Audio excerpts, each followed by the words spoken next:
O continente africano é berço de várias mitologias.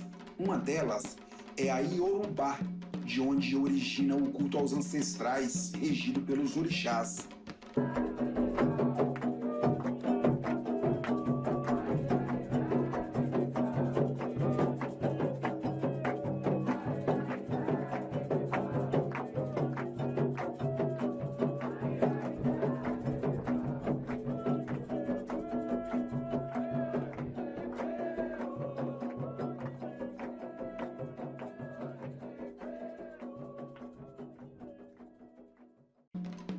A disseminação de uma determinada cultura por vários cantos do mundo, levada pelo seu próprio povo, é chamado de diáspora.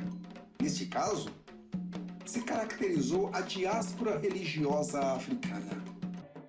O número de orixás é muito grande na mitologia iorubá.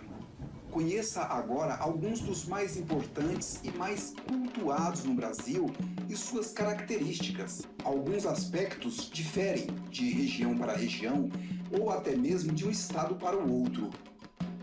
Exu é o orixá que abre os caminhos. É responsável pela ligação entre os mundos material e o espiritual. Sem ele não há comunicação entre essas duas dimensões.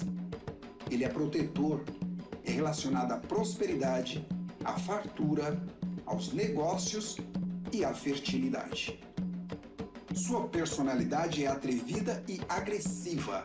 Seu símbolo é o ogó, um bastão adornado de cabaças e búzios. Seu dia da semana é a segunda-feira. Suas cores são o vermelho e o preto. Sua comida favorita é farofa, com azeite de dendê, feijão, inhame, água, mel e aguardente.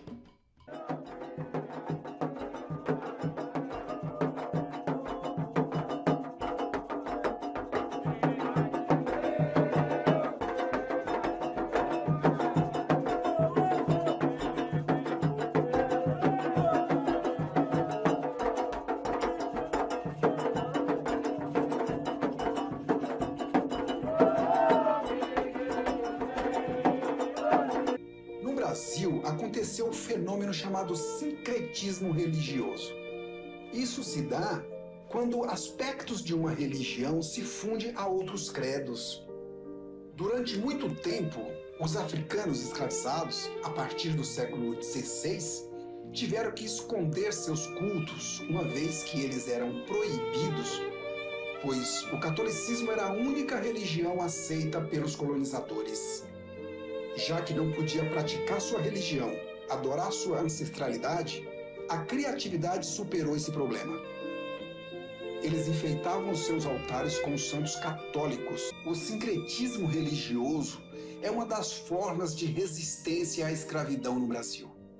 Ao cultuarem seus ancestrais diante de imagens católicas, os africanos e seus descendentes davam continuidade às suas crenças, rituais e cultura.